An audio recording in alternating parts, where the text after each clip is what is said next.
Hello students, in our previous lecture we learned about that to go from a unit hydrograph of any duration, let us say d hours to t hours, there are two methods. One is method of superposition, which would work if we are going into an integral step jump. However, if we are dealing with fraction, that means if RT is MD where M happens to be a fraction, that's where superposition method may not work. And to address that, we briefly discussed about the S-curve method.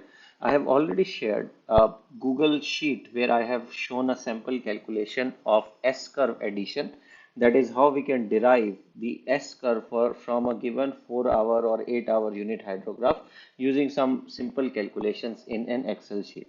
Now what we will do, we'll try to extend that same concept, that is that how this S-curve addition works, and try to derive an S-curve for a 4-hour unit hydrograph, which we will use to derive the other hydrographs subsequently.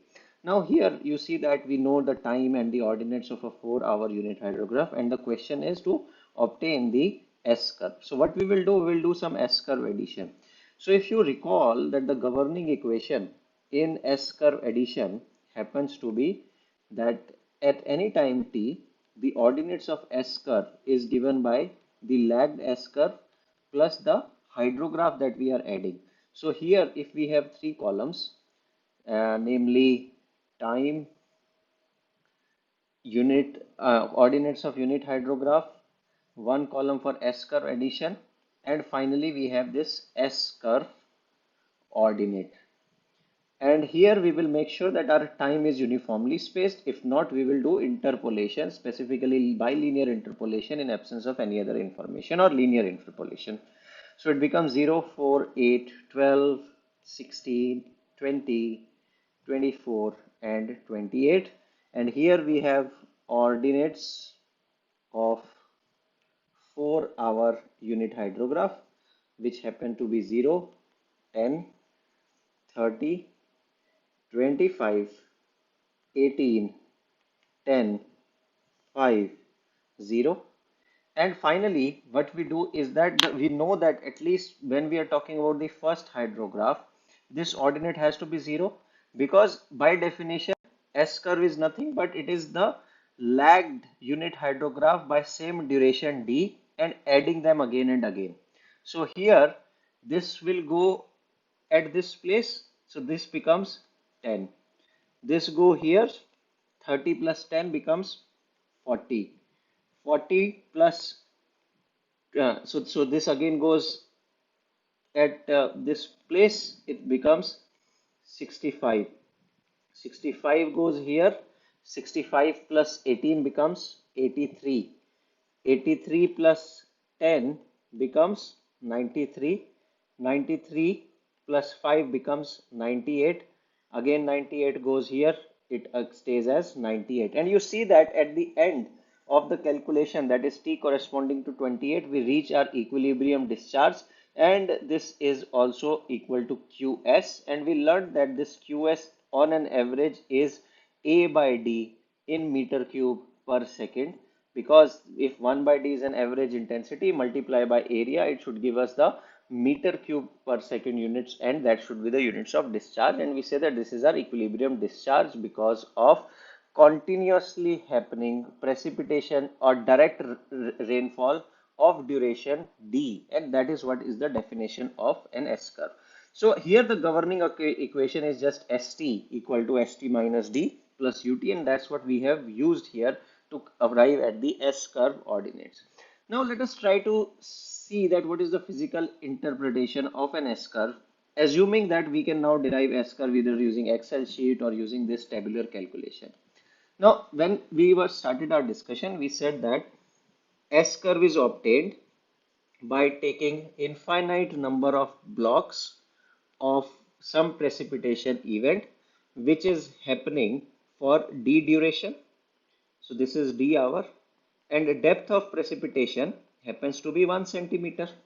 So let us say that we have n such blocks where n tends to infinity, and we will apply some basic limits here. So if this precipitation happens for n blocks and each block is of size d hours, the total duration of this precipitation event, which is happening uniformly over catchment, is going to be n times b. Mind it, this is an assumption that this precipitation is happening continuously and uniformly throughout the catchment. And this, in this nd hours, we are going to get total depth of precipitation as n times 1, because each block represents 1 centimeter, so this becomes n centimeter, which implies that the S curve can be thought of a hydrograph resulting from a continuous precipitation event which is lasting for nd hours, resulting in a total depth of n centimeter, and this hydrograph looks something like this, taking a typical S curve shape. Now, since this is a hydrograph, we can always lag it or lead it. So what we will do, if we are interested to derive a T hour unit hydrograph, so for that, if we know the T hour DRH, so we can always divide it by the ordinates of whatever is the depth of this direct rainfall, and we would get the ordinates of our new hydrograph which is of interest. So what we will do, we will apply a basic trick. If we lag this hydrograph by some time, let us say we lag it by duration t, that means that we are also lagging this block by some duration t. So this would become something like this. That means we have shifted this entire precipitation event somewhere on the left side or right side by the duration of t hours. And if we call this as curve A, this is curve B, which are essentially representing same quantities by some lagged effect. You can think of it that first of all, this particular precipitation event happening for nd hours and resulting in total depth n started from 0. In another case, it started at with some delay of t hours. Now we subtract A from B. What we are going to get is a hydrograph which looks something like this, and this point where this diminishes to 0 is exactly the point where both of these A and B, they have some value of equilibrium discharge, and after some lag this equilibrium discharge may get shifted by a few hours depending upon that what is the difference T into these lags, but ultimately they will reach 0. And here initial portion is also 0, and you clearly see that it looks something like DRH now, because it starts from 0, ends at 0, peaks and go on. And even if you look at the difference of A and B, so this represents A, this direct rainfall represents B, and the difference of these two would represent a T hour precipitation event.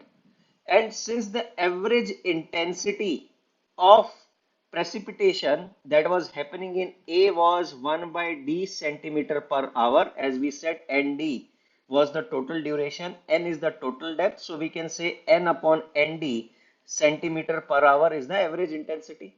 So this depth hence becomes that 1 by d multiply by t centimeter, because average intensity was 1 by d centimeter per hour, total duration was t hours. So this is the red one that I'm showing here is the resulting hydrograph from a direct rainfall of duration t hours, resulting in a depth of t by d.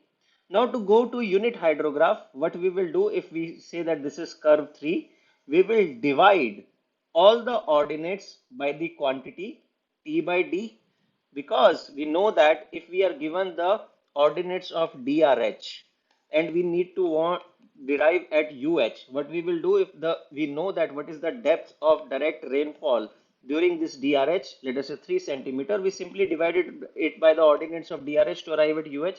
Same is the thing that we are doing here, that we will divide the ordinates of this hydrograph by quantity T by D, and the resulting curve that we get, that I am showing in green, it is termed as T hour unit hydrograph. So if you put this in this messy figure in perspective, so what we can say here is that, let us say that we are given a 3-hour unit hydrograph, and from that 3-hour unit hydrograph we can always arrive at the S curve. So 3-hour unit hydrograph, uh, and the S curve, resulting S curve would look like if we have these 3 hours events, 3 hours event, and so on. And if we are interested to arrive at the 2 hour unit hydrograph from this exercise, we will lag this entire system by 2 hours or shift it by 2 hours and take the difference of the resulting S curve that we get. And once we have these ordinates, we know that this depth of average intensity of this precipitation was 1 by 3. If we lag it by centimeter per hour, if we lag it by 2 hours, the total amount of precipitation that the differentiated S curve will give us is 2 by 3 centimeter. This duration is already known as 2 hours, and we will divide this difference of A and B by, so let us say that this value is X. So to obtain the unit hydrograph, we will divide this X by 2 by 3, and hence we will arrive at the ordinates of unit hydrograph of any duration. This will become more and more clear as we do some examples, which will be posted as part of your assignment. Thank you.